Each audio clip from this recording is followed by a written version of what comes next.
Hello everyone, Mind Kettle here. I'm going to be starting a new series centered around Excel and different formulas and different tips that you can leverage to make your life a lot easier, stress-free, a lot more manageable. I feel that there's certain things you can do quickly and efficiently and most importantly correctly without having to worry about maybe you did something manually, doing some manual inputs. When you do that, there's a high risk of messing up. And the last thing you need is to have a report that you're going to share with your boss and things don't match. That's a nightmare. We want to avoid those type of situations. So a little bit about myself. I've been working a corporate gig in finance now for a while, almost 8 years now. Um, and I've had some highs, I've had some lows, but I think the most important resource and probably one of the most used formulas that I use whenever I use Excel. And let me tell you, Excel is my bread and butter, right? It's what I use pretty much what every analyst uses in any industry, in finance or any analytical job. It's going to be Excel.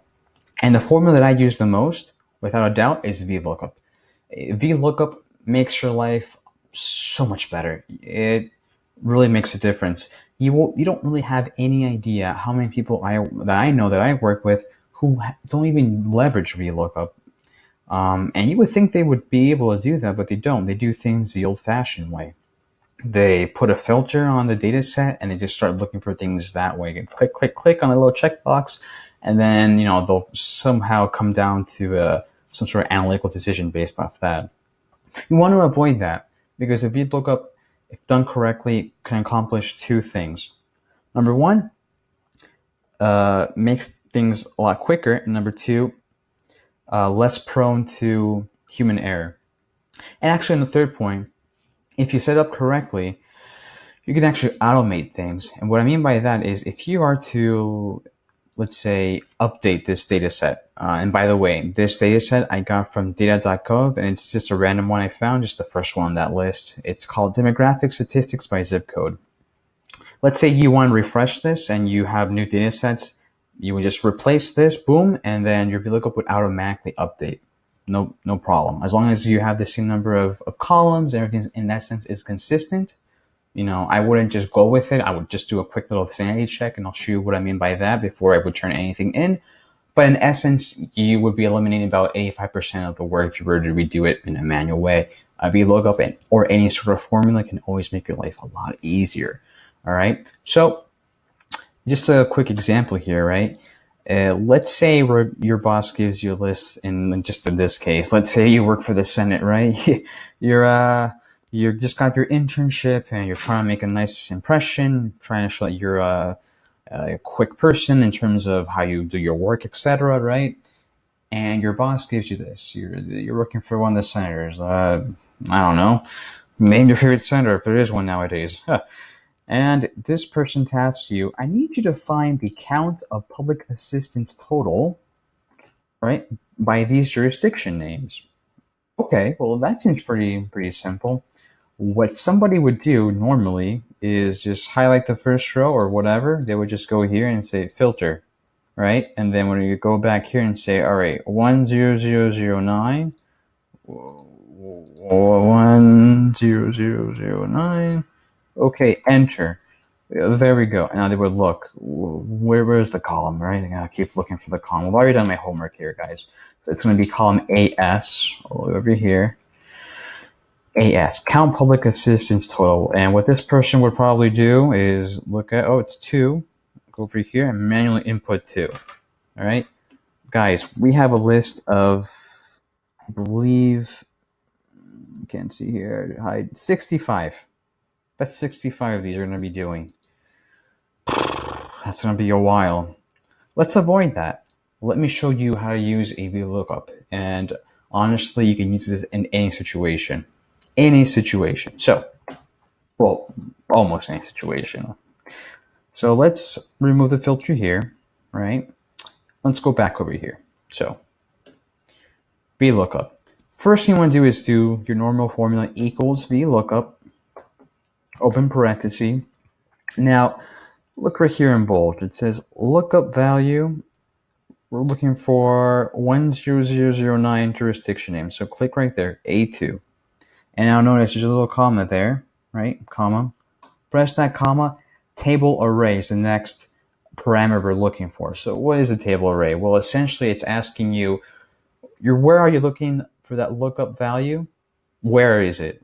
Like, what's the context? And I'm trying to explain this in layman's terms, but essentially we're going to be looking for jurisdiction name in this whole data set. So jurisdiction name is kind of like the reference you're going to be using to find what you're really looking for. In this case, we're using jurisdiction name to find count of public assistance total. So what we want to do is make sure that your table array contains count public assistance total. In this case, we're going to highlight the whole table, and notice I did it this way, by column, right? I didn't do it by row. You understand? If you don't understand, I'll probably make another video on that. But for now, let's just assume that you did it that way, column A through 18. Actually, you know what? Let's just do it. If we didn't do it that way, what would happen? So let's say we didn't do it that way. Let's say we didn't highlight all the columns, just did it by row. It's going to be pretty messy. I'll show you why in a second, right? Let's just say you did it that way, and it's going to be a mess. So I know that in this case, the next parameter here is column index number, and I already done my homework, and I know it's column 45. And we do that, we literally count wherever the reference is. In this case, jurisdiction name. We would do this one, and this will count as 1, right? So column A is 1 because it's jurisdiction name. Column B is 2, C is 3, D is 4, so on and so forth. If jurisdiction name was in column B, then column B would be 1, right? And everything kind of moved to the right in terms of your numbers. So you want to make sure your jurisdiction name, or whatever your vlookup value is, it's the first one in your table array. And from there, that first column is your column 1, and you move right to the right. In this case, we know it's column 45, and we're going to press column, comma, and then false, which is exact match, and close that parenthesis, hit enter, right? Cool. Looks like everything's honky-dory, blah, blah, blah, blah, right? And we double-click on that little square with the cross goes down, and here you have all your information. Now, I want to bring your attention to something here as to why you should, whenever you're doing a VLOOKUP, if possible, do it by columns, not by rows. In other words, you would just highlight column A through AT instead of A1 through AT237, right? Look what's happening here. It's shifting down. So what does this mean? This means that you're not capturing all the data in that table. It's all being shifted down. So you can solve this by the aforementioned doing it by column A through column AT, or you can do you can anchor it. What does anchoring mean? It means that you're not going to let, regardless of what movement you do, whether right, left to right, or down, up and down, it's going to retain the same reference for your table. So we'll probably do a separate video on that. I think that'll be the best way to do it. But we're just going with it, guys. I feel like that's probably a very novice mistake that would happen, but it's happened to us all the time as well. But let's just do it again really quickly. So here we go, right? If you look up value, table array, that's all of this. So A through AT, or if you're going to do the like that, which would be all of the by row, by individual cells instead of individual columns, A1 through A237, you should press F4, and that anchors it, so that if you were to move it, their formula up or down, it would still retain the same area that you're referencing, right? We know it's column 45, and range lookup, you're going to put false, and close that formula, and here we go. So just keep an eye on all of these. They're actually going to change. Or not. All right, so here we go. Now, what we can do now is a sanity check. So let's look at, and see if we did this right. So let's look at jurisdiction name 10463. 10463. Filter here. 10463. And now we're going to go all the way here, 59. Count public assistance total, 59. 59. And one more over here in the top, 10029. And that's going to be 10029. Back over here, 20. I believe that's right. Good. Perfect. Beautiful.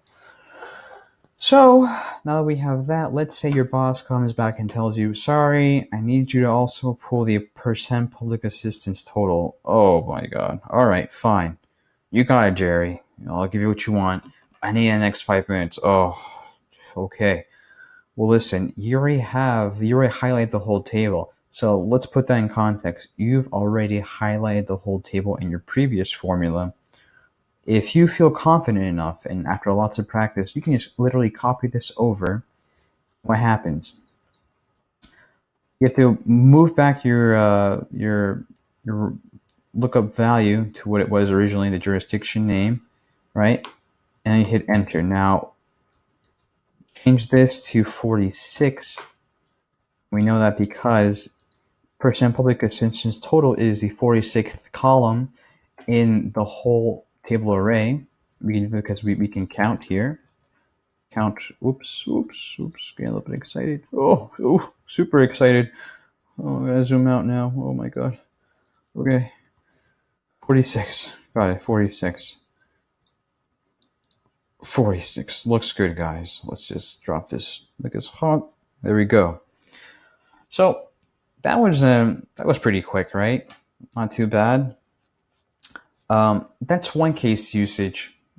Getting your stuff in quickly, and then you can do probably like a pivot table if you want. You can get fancy with it. Insert pivot table. Okay. And we can just do it this way. Jurisdiction name. Public assistance, count of public assistance total. Or maybe you want to do it this way. Maybe you want to do it jurisdiction name or sound. Looking at you only want to filter the ones that have 3s and 4s. Where you go? The ones that have 3s and 4s are these jurisdictions. Yeah, at that point, you can impress your boss at any point with this information. You're pretty much the hero here. You did a freaking pivot table based off of vlookup, man. I mean, get ready for that raise, or until the AI comes and takes our jobs with that stupid Winston AI stuff. It's gonna happen eventually. That's why you either have to become a programmer, I guess. Because I feel that nowadays, just being a power user isn't enough. I feel that if you're going to be an analyst in the long term, you should probably look into programming and maybe become that marriage between robot and humans, a programmer. Because if you're just a power user, you're just the guy who knows how to ride the horse. What happens if the horse becomes extinct? It becomes a super horse. You don't need that. You don't need the guy that rides the horse. The super horse can ride itself. It's a super horse. Anyways, probably rambling too much at this point. I hope this has been somewhat helpful for you guys. Obviously, leave your comments below, any suggestions for future videos. I don't know if I might have mentioned this earlier at the beginning of the video, but I'm probably going to be doing a series based off Excel and different things that I've picked up, working a corporate gig in the past year. This channel, Mind Kettle, the idea is just a way for me to do what I like and may present different perspectives into things, be it culture, be it corporate stuff, be it music, whatever. My idea here is that I can provide you at least something that you can hopefully use at your job, just to make your life a little bit easier, one less thing to worry about. I think that's what we're all waiting for. That's what we kind of want in life, just to be happy. Anyways, just be happy. All right, guys, happy. We'll be working on other videos, probably do a Champions League review for tomorrow. Who knows? And again, let me know if you have any questions, comments below. Thanks, guys. We'll keep in touch. Bye.